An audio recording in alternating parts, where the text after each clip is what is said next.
Hello बच्चों, कैसे हैं आप लोग? बढ़िया। चलिए आज हम लोग देखते हैं मल्टीप्लिकेशन ऑफ मैट्रिक्स। ठीक है ना, बहुत ही इंपॉर्टेंट है ये, बहुत ही इंपॉर्टेंट।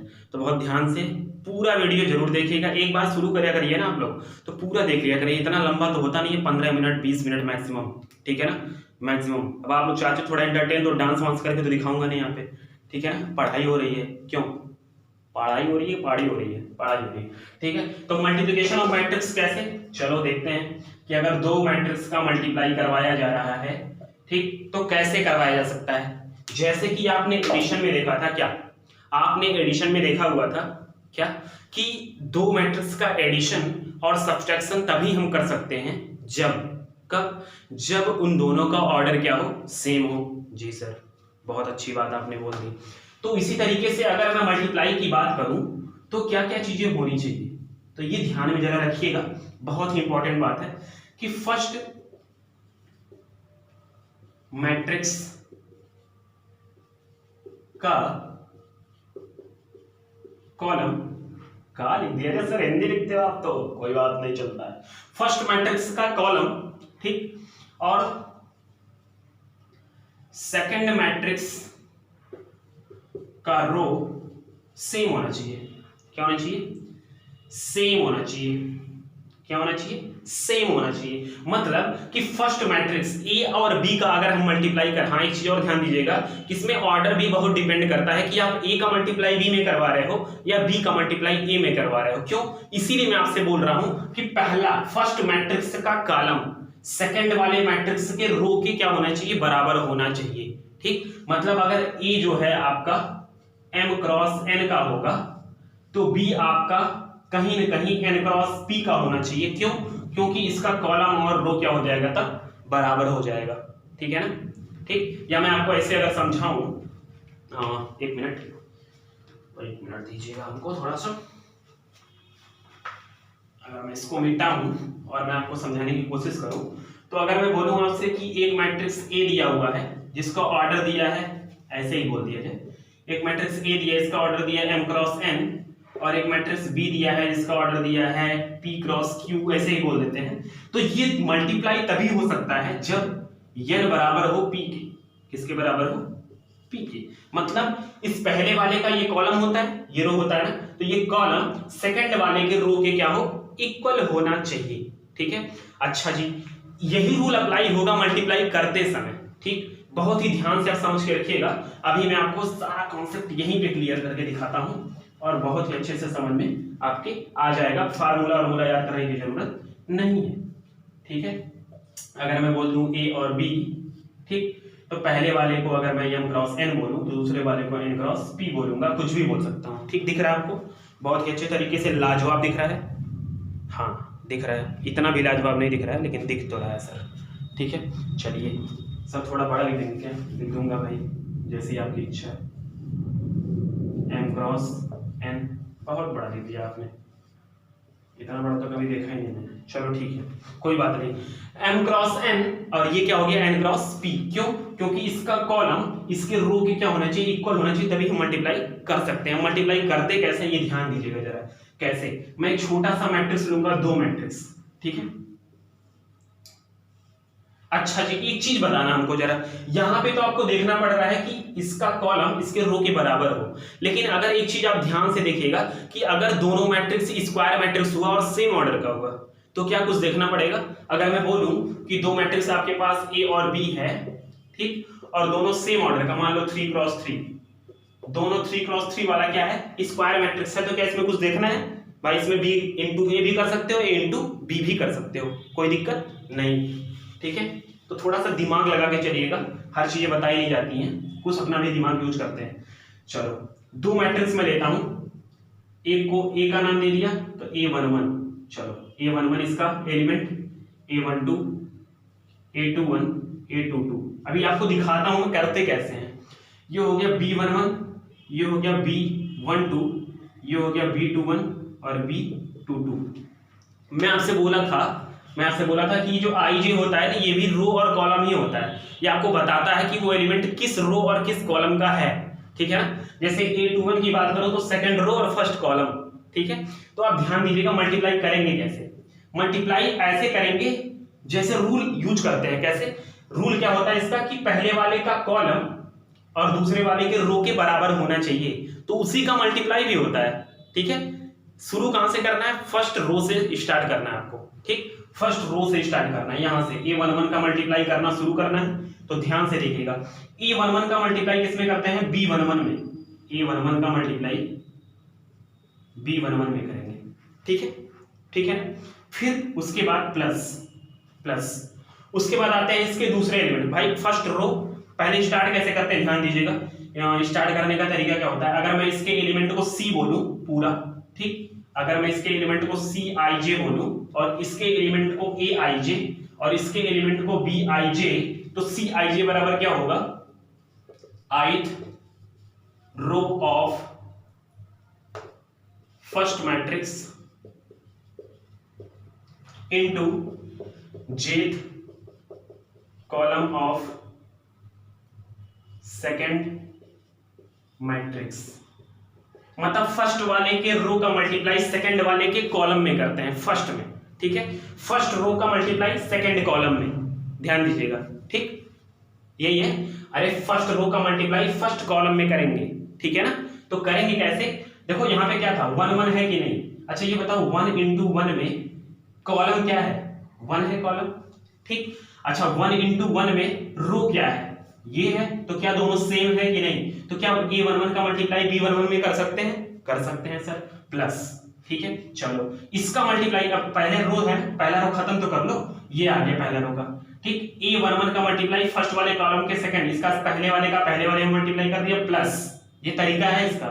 दूसरे वाले का दूसरे वाले में। अच्छा जी, अब देखो A12 का मल्टीप्लाई हम करने जा रहे हैं B21 में, तो क्या आप देखिएगा ध्यान से, क्या इस वाले का कॉलम और इस वाले का नंबर ऑफ रो सेम है कि नहीं। देखो इसका कॉलम, इसका नंबर ऑफ कॉलम और इसका नंबर ऑफ रो सेम है कि नहीं, सेकंड सेकंड, तभी तो लिखा है second row of first matrix और second column of first second matrix. समझ में आ रहा है कि नहीं, देखना यहां से मैं क्या आपको दिखाना चाह रहा हूं, मैं आपको बता देता अभी, आराम से आपको समझ में भी आ जाएगा कि इसका मल्टीप्लाई इसमें करेंगे, फिर इसका मल्टीप्लाई इसमें करेंगे, फिर इसका मल्टीप्लाई इसमें करेंगे और फिर इसका मल्टीप्लाई इसमें करेंगे। करना कैसे है मैं बता दूं आपको, इस पहले वाले का मल्टीप्लाई इसमें करेंगे, कैसे करेंगे, इसका इसमें प्लस इसका इसमें। ठीक है, पहला एलिमेंट बन गया। ठीक, फिर इसका इसमें मल्टीप्लाई प्लस इसका इसमें, यहाँ वाला का एलिमेंट बन गया।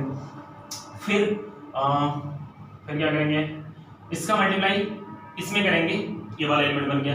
फिर इसका मल्टीप्लाई इसमें करेंगे, ये वाला एलिमेंट बन गया। ठीक है, तो आपको मेन बात क्या है, आपको समझना है कि हम मल्टीप्लाई कर कैसे रहे हैं, रूल क्या है इसका।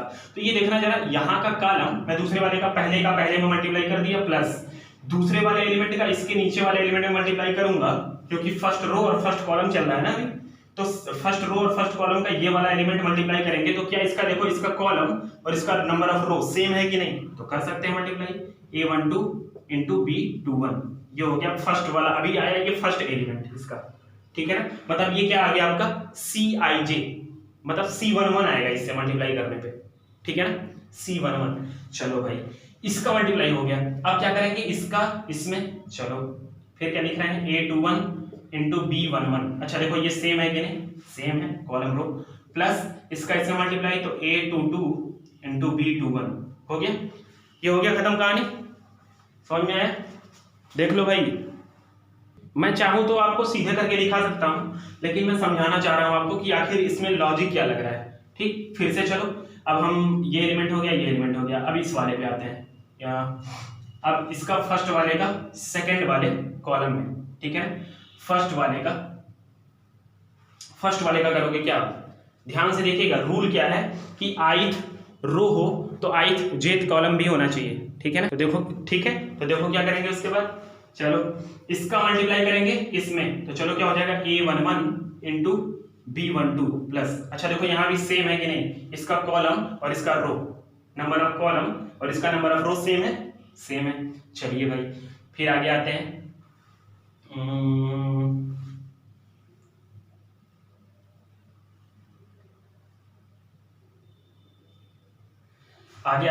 इसका मल्टीप्लाई हमने कर दिया इसमें, अब इसका मल्टीप्लाई इसका मल्टीप्लाई इसमें कर दिया, फिर दूसरे वाले का नीचे वाले में, तो A12 into B22, यहाँ देखो 2 और 2 सेम है। चलिए नीचे आते हैं, फिर इसका मल्टीप्लाई करेंगे इसी में तो हो जाएगा A21 into B12 plus A22 into,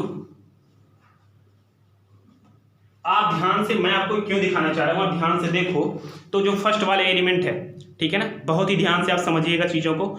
देखिए है तो बहुत छोटी चीज़ लेकिन आपका दिमाग खराब कर सकती है अगर आपको चीज़ समझ में आएंगी तो। मैं क्या किया हूं, पहला रो पहला कॉलम, ठीक, तो इसका इससे मल्टीप्लाई प्लस इसका इसमें मल्टीप्लाई हो गया, पहला एलिमेंट आ गया। दूसरा इस वाले का इसमें करेंगे तो A21 इसमें यहाँ लिख दिया, इसका इसमें, फिर उसके बाद सेकंड वाला शुरू करना है तो फिर इसका सेकंड वाले में, फिर इसका सेकंड वाले में, ठीक है ना, यही मैंने किया है। आपको मैं दिखाना चाह रहा था, देखना अभी, अब देखना इसका एलिमेंट C11 होगा क्या, ठीक, इसका पहला वाला एलिमेंट, चलो यहाँ लिखता हूँ तो आप कहोगे सर आप तो जो है उसी में बोल रहे हो। C11 C12 C21 C22, ध्यान से देखिएगा फार्मूला देखिएगा जरा, C11 मतलब I की जगह 1 और J की जगह 1, ठीक है ना, तो किसका यूज करना है, first row of first matrix और first column of first matrix, तो हमने वही किया है, first row of first matrix और first column of first matrix का पहला वाला एलिमेंट निकालने के लिए। ध्यान से देखिएगा, बहुत ही ध्यान से समझिएगा, ठीक। सेकंड वाला देखिएगा, ठीक, अगला एलिमेंट क्या है, अगला C12 अगर मैं यहाँ 1 लिख दूंगा तो यहाँ क्या लिखना है 2, यहाँ पे 1 यहाँ पे 2, तो यहाँ पे हो जाएगा 1 और यहाँ पे 2, मतलब first row of first matrix and second column of second matrix, first row of first matrix और second column of second matrix. तो देखो वही तो किया है, ये वाला फाइंड करने के लिए हमने क्या किया था, first row of first matrix और second column of second matrix.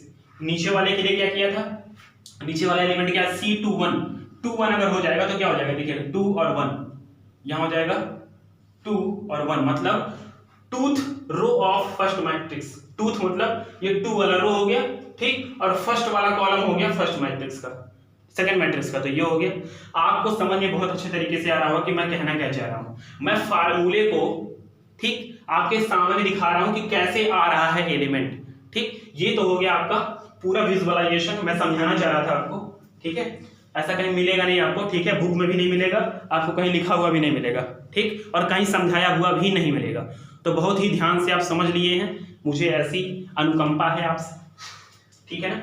तो आप एक बार और इसको देख लीजिएगा घुमा करके, रिमाइंड करके, बाकी मैं आपको मल्टीप्लाई करके एक एग्जांपल लेके आपको दिखाता हूं, वरना आप मुझे गाली ही दे रहे होगे, ठीक है। चलो आपको मैं एग्जांपल लेके दिखाता हूं, एग्जांपल 3051 इंटू 6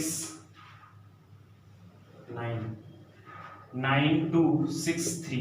ध्यान से देखिएगा जरा, ध्यान से देखिएगा क्या करना है, फर्स्ट रो फर्स्ट कॉलम, चलो कर देते हैं 3 इंटू 9 27 प्लस 0 इंटू 6 0, ठीक है। फिर इस वाले एलिमेंट के लिए क्या करना है, अच्छा ये देखो ये वाला एलिमेंट का नाम क्या होगा, याद रखो यार, C21 ना, ऐसे ही आपको दिमाग में लाना है। ये वाला एलिमेंट क्या होगा, ये C11 हो गया, ये C21, तो C21 है मतलब किसका यूज करना है, सेकंड वाले रो का फर्स्ट मैट्रिक्स का, ये I होता है और ये J, ठीक, तो सेकंड वाले रो का फर्स्ट फार्मूला क्या होता था, Cij equal to ith row of first matrix plus jth column of second matrix. तो क्या करना है, ith रो मतलब टूथ रो, दूसरा वाला रो कौन सा है, ये है, ठीक, और फर्स्ट वाला कॉलम यही है, तो क्या करना है, इसका मल्टीप्लाई इसमें किया, यहां लिख दिया, फिर इसका मल्टीप्लाई सेकंड वाले का करेंगे, 5 9 जा 45 प्लस 6 1 जा 6। चलो भाई फिर आते हैं, क्या ये वाला एलिमेंट क्या होगा, C21 होगा कि नहीं होगा, C12 होगा मेरे भाई साहब, C12, तो 1 मतलब फर्स्ट रो और सेकंड कॉलम, तो फर्स्ट रो और सेकंड कॉलम, तो 3 2 जा 6 प्लस 0 3 जा 0, ठीक है।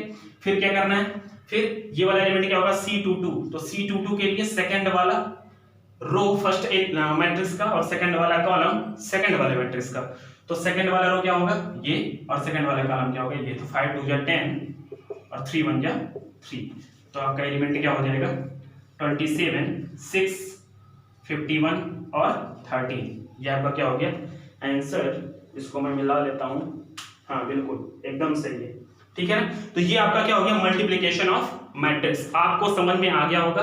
आप इसके पहले वाला भी कई बार रिवीजन करके एक बार देखिएगा कि समझ में आपके आया या नहीं। अब हम आते हैं थोड़ा सा प्रॉपर्टी में, ठीक है ना। प्रॉपर्टी में क्या आते हैं, सबसे पहली प्रॉपर्टी क्या होती है, कम्युलेटिव। क्या, कम्युलेटिव, कम्यूटेटिव, कम्यूटेटिव, ठीक है ना। सबसे पहला, ये वीडियो बहुत ही इंपॉर्टेंट है, ठीक है ना। अगर आपको नहीं समझ में आएगा मल्टीप्लिकेशन तो एक बार और बताइएगा, मैं बता दूंगा, ठीक है। हालांकि मैंने बता दिया अपने हिसाब से बहुत ही अच्छे तरीके से, आप उसको एक नहीं 2 बार 3 बार 4 बार बार बार देखिएगा तो समझ में आपके आ जाएगा, ठीक है ना।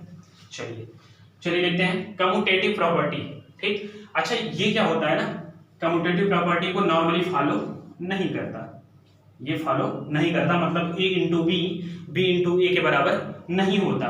कब हो सकता है ये बराबर, कब हो सकता है, कभी कभी हो सकता है, ठीक है।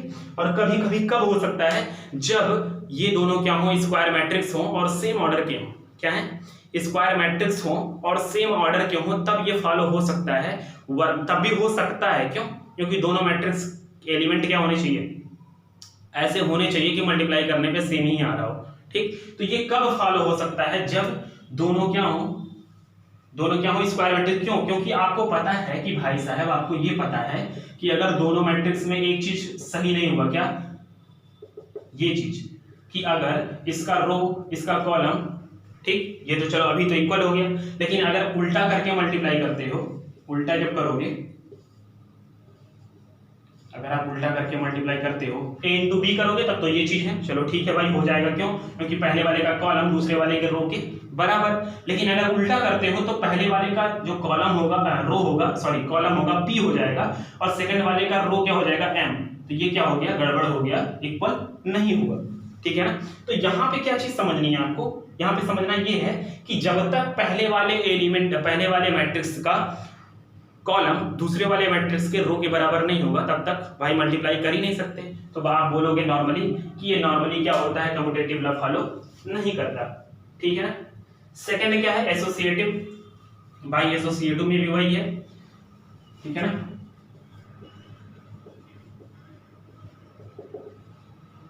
एसोसिएटिव प्रॉपर्टी के साथ भी वही खेल है, क्या, कि अगर आप ए बी सी इस तरीके से ले रहे हो, ठीक है, तो ये इक्वल तभी होगा, ठीक, ये इक्वल तभी होगा। वैसे ये एसोसिएटिव लॉ फॉलो करता है, ठीक है ना। हाँ, एक चीज आपको ध्यान देना है कि मल्टीप्लाई, देखो एसोसिएटिव लॉ फॉलो करवाने के लिए तीनों का मल्टीप्लाई तो करना ही पड़ेगा। तो आपको ऐसा वो लेना है, जैसे m क्रॉस n का अगर ये ले रहे हो तो b आपका होना चाहिए n क्रॉस p का, और c क्या होना चाहिए, p क्रॉस कुछ भी ले लो, कुछ भी ले लो, l का, ठीक है ना। m क्रॉस n, ठीक, m cross n, n cross p, p cross l। क्यों ऐसा कर रहा हूं, क्योंकि a वाले का मल्टीप्लाई b वाले में तभी कर पाएंगे जब इसका कॉलम इसके रो के बराबर, ठीक। मल्टीप्लाई करने के बाद एक जो नया वाला आएगा इन दोनों को मिलाने के बाद, वो आएगा m क्रॉस p का, ठीक। अब m क्रॉस p का मल्टीप्लाई किसमें करना है, p क्रॉस l में हम कर लेंगे। क्यों, क्योंकि इसका भी कॉलम क्या है, इसके रो के बराबर। मैं बार बार क्या बोल रहा हूं कि पहले वाले का कॉलम दूसरे वाले के रो के बराबर हो, ये चीज आपने दिमाग में बैठा लीजिएगा, तभी मल्टीप्लाई होगा, वरना मल्टीप्लाई नहीं होगा, ठीक है ना। तो ये हो गया क्या, एसोसिएटिव भी फॉलो करता है, ठीक है। एक चीज आती है क्या, मल्टीप्लिकेटिव आइडेंटिटी। क्या आती है कि मल्टीप्लिकेटिव आइडेंटिटी इसमें होता है या नहीं होता, तो होता है भाई। मल्टीप्लिकेटिव क्यों नहीं होगा, होगा भाई। मल्टीप्लिकेटिव आइडेंटिटी का मतलब कि किसी भी मैट्रिक्स में हम किसका मल्टीप्लाई कर दें कि वही मैट्रिक्स सेम आ जाए, ठीक। तो आपको पता है कि ए में हम किसका मल्टीप्लाई कर दें कि वही मैट्रिक्स सेम आ जाए, ठीक। तो हम किसी ऐसे नंबर का मल्टीप्लाई करेंगे तो यहाँ नंबर की बात तो होगी नहीं, क्योंकि यहाँ मैट्रिक्स का खेल चल रहा है, ठीक। तो अगर मैं बोलूं आपसे कि एक मैट्रिक्स ए है जिसका ऑर्डर दिया है m क्रॉस n, ठीक है ना, तो उसके बगल में एक क्या होना चाहिए, आइडेंटिटी मैट्रिक्स। आपको पता है, ठीक है, आपको पता है कि एक मैट्रिक्स होता है कौन सा, आइडेंटिटी, जिसमें क्या होता है, डायगोनल वाले एलिमेंट 1 1 होते हैं, ठीक है ना। तो वो किस ऑर्डर का होना चाहिए, अच्छा मैं उसको i से रिप्रेजेंट कर देता हूं, ठीक। तो अगर आप इधर से मल्टीप्लाई करवा रहे हो, ठीक, ध्यान से देखिए, ध्यान से सुनिएगा बात को मेरे, कि अगर आप इधर से मल्टीप्लाई करवा रहे हो तो m क्रॉस n, और इधर जो लिखोगे i वाला मैट्रिक्स वो भी क्या होना चाहिए, इसका कॉलम इसके रो के इक्वल। तो मतलब ये जो मैट्रिक्स होना चाहिए वो n क्रॉस p, ठीक है, इस टाइप का कुछ होना चाहिए। मतलब क्या होना चाहिए, n क्रॉस p। अच्छा, क्या मैं n क्रॉस p लिखूंगा? आपके दिमाग में हमेशा होना चाहिए कि सर अगर ये आइडेंटिटी मैट्रिक्स है तो इसका रो और कॉलम क्या होता है, सेम होता है। तो आप क्या लिखोगे, n क्रॉस n, या केवल in लिख दो। क्या लिख दो, in। मतलब कि ये हो गया आपका मल्टीप्लिकेटिव आइडेंटिटी। मतलब मल्टीप्लिकेटिव आइडेंटिटी क्या होती है कि अगर ए वाला मैट्रिक्स m क्रॉस n का है, ठीक, m क्रॉस n का है, तो आपका in क्या हो जाएगा, मल्टीप्लिकेटिव आइडेंटिटी हो जाएगी। ये आपके दिमाग में होना चाहिए। अगर मैं in का मल्टीप्लाई आगे से करवाता हूं तो कुछ और होगा। क्यों? क्योंकि अगर मैं अब n आगे कर देता हूं, देखिएगा n क्रॉस n, और a में मल्टीप्लाई करवाऊंगा m क्रॉस n, तो क्या इसका नंबर ऑफ कॉलम इसके नंबर ऑफ रो के इक्वल है? नहीं। अब हमको क्या करना पड़ेगा, ये m क्रॉस m का लेना पड़ेगा। किसका लेना पड़ेगा, m क्रॉस m का। तो अगर मैं आइडेंटिटी का मल्टीप्लाई आगे से करवाता हूं तो ये हो जाएगा हमारा, ठीक है, ऑर्डर, तो a आएगा, ठीक है ना। तो ध्यान से समझिएगा। इस कंडीशन में भाई मैं क्या आपसे बोल रहा था पहले मल्टीप्लाई करते समय कि इसमें वो क्या नाम है, क्रम बहुत डिपेंड कर रहा है, ठीक है ना, कि वो आगे से मल्टीप्लाई पहला वाला मैट्रिक्स क्या है, ये इसके ऊपर बहुत ज्यादा डिपेंडेंसी है किसकी, ऑर्डर की हमारे, ठीक। क्योंकि ये क्यों ऐसा हो रहा है, क्योंकि आपको पता है कि मैट्रिक्स में हमेशा क्या होना चाहिए कि फर्स्ट वाले मैट्रिक्स का कॉलम सेकंड वाले मैट्रिक्स के रो के इक्वल होना चाहिए। इसीलिए इतना लफड़ा हो रहा है, वरना इतना लफड़ा नहीं होता, ठीक है ना, इसीलिए इतना सोचना पड़ रहा है। तो अगर इसका मल्टीप्लाई इधर से करवाएंगे तो ये नंबर ऑफ कॉलम, तो ये नंबर ऑफ रो, और अगर इधर से करवाएंगे तो ये नंबर ऑफ कॉलम और ये नंबर ऑफ रो, ठीक है। तो ये आपका क्या हो गया, हमने क्या क्या देख लिया, एसोसिएटिव, कम्यूटेटिव, ठीक है, मल्टीप्लिकेटिव आइडेंटिटी आपने देख लिया, ठीक है। एक चीज और आता है मल्टीप्लिकेटिव इनवर्स, ठीक है ना, या उसको बोलते हैं इनवर्टिबल मैट्रिक्स, ठीक है ना। मल्टीप्लिकेटिव इनवर्स बोल सकते हो या इनवर्टिबल मैट्रिक्स बोल सकते हैं। इसके बारे में हम बहुत अच्छे तरीके से बाद में देखेंगे, बस थोड़ा सा मैं आपको दिखा दे रहा हूं। मल्टीप्लिकेटिव इनवर्स, या इसका एक अलग से नाम भी आप दे सकते हो, इनवर्टिबल मैट्रिक्स, ठीक है।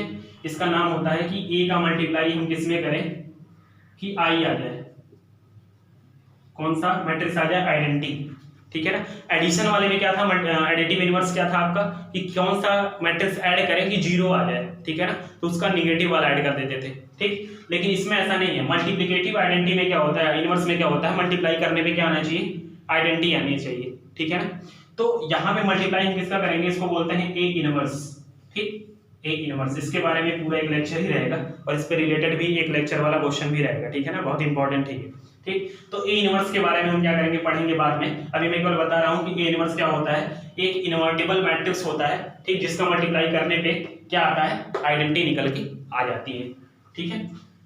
तो आज के लिए केवल क्या था, इतना था। हम लोगों ने पूरे, अगर मैं पूरे लेक्चर का एक सार बोलूं तो केवल इतना ही था कि मल्टीप्लिकेशन में क्या था, दो चीज निकल के आई है कि फर्स्ट, मैं आपको थोड़ा सा सार एक बता देता हूं कि फर्स्ट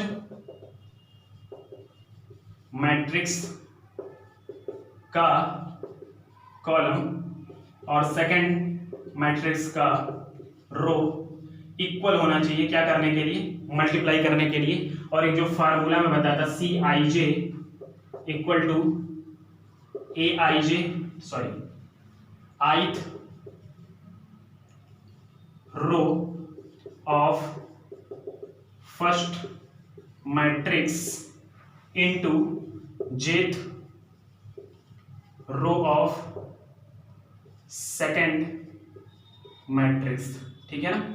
ये तरीका होता है क्या करने का, फाइंड करने का, ठीक। तो यही आपका इतना था, मैट्रिक्स का मल्टीप्लिकेशन खत्म हो गया। अगला लेक्चर केवल इसके क्वेश्चन पे रहेगा, ठीक है बच्चों। थैंक यू, बहुत बहुत धन्यवाद आपका।